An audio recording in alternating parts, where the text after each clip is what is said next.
నమస్కారం అండి. డాక్టర్, ఈ మధ్య కాలంలో మనం చూస్తున్నాం ప్రతి ఒక్కరూ జిమ్లో జాయిన్ అవుతున్నారు చాలా ఉత్సాహంగా. ఆ జిమ్ ఎంతసేపు చేయాలి, ఎలాంటి డైట్ తీసుకోవాలి అనేది మాత్రం వాళ్ళు క్యాలిక్యులేట్ చేసుకోలేకపోతున్నారు. జిమ్ ట్రైనర్ ఏదైతే చెప్తారో దాన్ని మాత్రమే ఫాలో అవుతున్నారు. దీనివల్ల కొన్ని హెల్త్ ఇష్యూస్ వస్తున్నాయి. అండ్ స్ట్రోక్తో పడిపోయిన విజువల్స్ కానీ మనం అవన్నీ కూడా చూస్తున్నాం న్యూస్లో. సో ఎలా చూడాలి, దీన్ని ఏం చెప్తారు?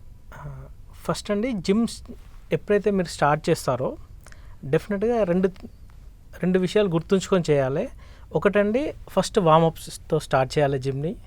జిమ్ చేశాక తను ఏదైతే ఎక్సర్సైజ్ ఆ రోజు సెలెక్ట్ చేసుకొని చేస్తారో, లైక్ అప్పర్ లింబా, లోవర్ లింబా, కార్డియో చేస్తారా, బ్యాక్ చేస్తారా, అలాంటి సెలెక్ట్ చేసుకొని మొత్తం అయిపోయాక కూల్ డౌన్ కూడా చేసుకోవడం అంతే ఇంపార్టెంట్. వార్మప్ ఎంత ఇంపార్టెంటో కూల్ డౌన్ కూడా అంతే ఇంపార్టెంట్. అప్పుడు చాలా మటుకు వాళ్ళకు వచ్చే ప్రాబ్లమ్స్ని నివారించవచ్చు. ఓకే, అంటే జిమ్లో మెయిన్ చేయకుండా ఉండే మిస్టేక్ ఏంటి? ఎవ్రీడే జిమ్కి వెళ్ళే వాళ్ళకి మీరు ఇచ్చే సజెషన్ ఏంటంటే రెగ్యులర్గా కామన్ మిస్టేక్ ఏంటి? కంపల్సరీ వార్మప్ చేయాలండి.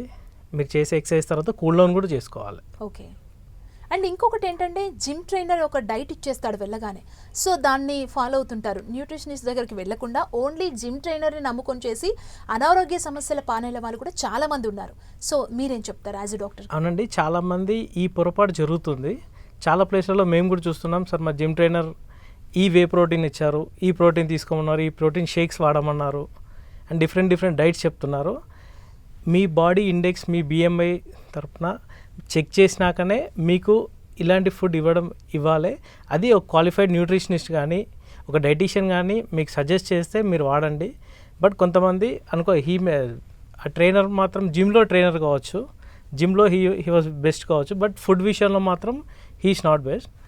కంపేరేటివ్ వాళ్ళకు ఏది లాభం అవుతుందో చాలా మటుకు ఈ మధ్య జిమ్స్లో మనం చూస్తున్నాం. డిఫరెంట్ ప్రోటీన్ అడ్వర్టైజ్మెంట్స్ అవన్నీ. వాళ్ళ అడ్వర్టైజ్మెంట్ కోసం వాళ్ళు ఏ ప్రోటీన్ అయినా సజెస్ట్ చేయొచ్చు. సో ఇది కూడా ఒక అడ్వర్టైజింగ్ వల్ల ఇలాంటివి జరుగుతున్నాయి. వాటి మాయలో పడకుండా మీ జాగ్రత్త మీరు తీసుకొని మన రెగ్యులర్ డైట్లో కూడా చాలా మటుకు మంచి ఫుడ్స్ ఉన్నాయి. మన న్యాచురల్ ఫుడ్స్ చాలా ఉన్నాయి మన డైట్లో. వాటిని వాడుతూ ప్రోటీన్ ఇంప్రూవ్మెంట్ చేసుకుంటూ మజిల్ బల్క్ కూడా చేసుకోవాలి.